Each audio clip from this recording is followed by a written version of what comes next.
एक बार सोचिए कि आपके शहर, आपके गांव में कितने बच्चे हैं और हर बच्चा महीने में कितने खिलौने खरीदता है। तो अगर आप खिलौनों का होलसेल का बिजनेस शुरू करते हैं तो कितना अच्छा मुनाफा कमा सकते हैं। आज के वीडियो में मैं आपको बताऊंगा कि जो बड़े बड़े होलसेलर होते हैं खिलौनों के या जो मैन्युफैक्चरर होते हैं वो कैसे इतना अच्छा मुनाफा कमा पाते हैं, इस बिजनेस में कितना प्रॉफिट मार्जिन रहता है और आपको अगर आप यह बिजनेस शुरू करना चाहते हैं तो सस्ते से सस्ता माल आपको कहां से खरीदना चाहिए। तो चलिए दोस्तों शुरू करते हैं।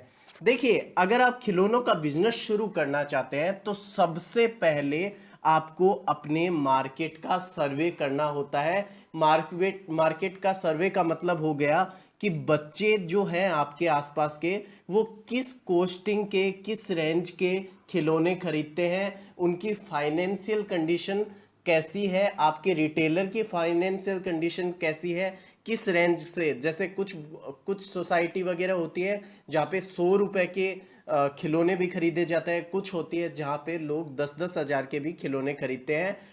आपको इस टाइप से देखना है कि आपके रिटेलर के पास कैसे, किस टाइप के कस्टमर आ रहे हैं। इसी के साथ आपको ये भी पता करना है कि उन्हीं रिटेलर्स का पेन एरिया क्या है, उनमें क्या कमियां हैं और उनको कौन सा प्रोडक्ट यहाँ पे आसानी से नहीं मिल रहा है। अगर मैं एडवांस की बात करूँ तो एडवांस में आ गया, जैसे आजकल इलेक्ट्रिकल बहुत से गैजेट्स आते हैं, बच्चों के रोबोट्स वगैरह आते हैं, इलेक्ट्रिकल कार आती है, रिमोट वाली कार आती है। ये बहुत से ऐसे गैजेट टाइप के खिलौने आते हैं जो अगर आप अपने एरिया में रखते हैं, आप अपने रिटेलर को सप्लाई करते हैं तो जल्दी से जल्दी आपका टर्नओवर घूम सकता है। इसी के साथ दोस्तों, आपको मैन्युफैक्चरर और डायरेक्ट फैक्ट्री से खरीदते हैं तो ही अच्छा मुनाफा कमा पाते हैं। आगे मैं बताऊंगा कि आप कैसे इनसे डायरेक्ट खरीद सकते हैं। इसी के साथ दोस्तों, जो बड़े होलसेलर होते हैं वो लगभग या तो डायरेक्ट फैक्ट्री से खरीदते हैं या फिर विदेशों से माल सप्लाई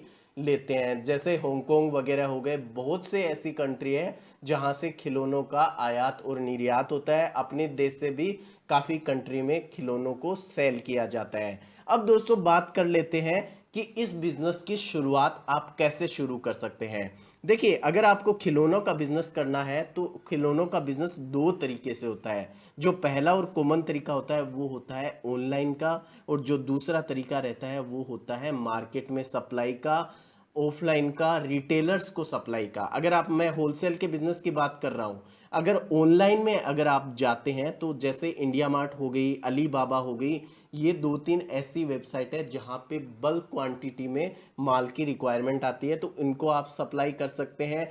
उसके बाद जो फ्लिपकार्ट, अमेजोन, जो छोटी छोटी या जो भी बड़ी बड़ी साइट्स हैं, उनके सेलर्स को जो उन साइट पे बेचते हैं खिलौने, उनसे संपर्क करके आप उनको सप्लाई अच्छी खासी दे सकते हैं। इसी के साथ अगर बात करें मार्केट में सप्लाई की, तो मार्केट में अगर आप सप्लाई करना चाहते हैं तो सबसे पहले आपको नेटवर्क बनाना होगा। नेटवर्क का मतलब हो गया जो रिटेलर्स हैं उनसे कनेक्शन बनाने होंगे, रिटेलर्स के पास पहुंचना होगा। रिटेलर्स को पता होना चाहिए कि आप खिलौनों के बड़े होलसेलर हैं और उनको आपसे अगर कोई खिलौने लेते हैं तो क्या क्या फायदे होते हैं। इसी के साथ जो बड़े बड़े जो भी रिटेलर होते हैं वो क्या करते हैं कि साल में 2 से 3 बार दिल्ली जो अपने आसपास पड़ता है वहां पे जाते हैं और दिल्ली से अच्छा खासा माल एक साथ ही खरीद के ले आते हैं और फिर धीरे धीरे उसको सेल आउट करते रहते हैं।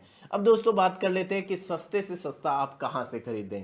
देखिए, सस्ते से सस्ता अगर आपको सारा माल क्वांटिटी में खरीदना है तो सबसे बेस्ट ऑप्शन रहता है दिल्ली का सदर बाजार। यहाँ पे बहुत से बड़े बड़े होलसेलर होते हैं, बहुत से बड़े बड़े मैन्युफैक्चरर होते हैं और बहुत से बड़े बड़े एक्सपोर्टर और इंपोर्टर होते हैं जो बाहरी देशों से माल लाते हैं और यहाँ सप्लाई करते हैं, तो उनसे आप खरीद सकते हैं।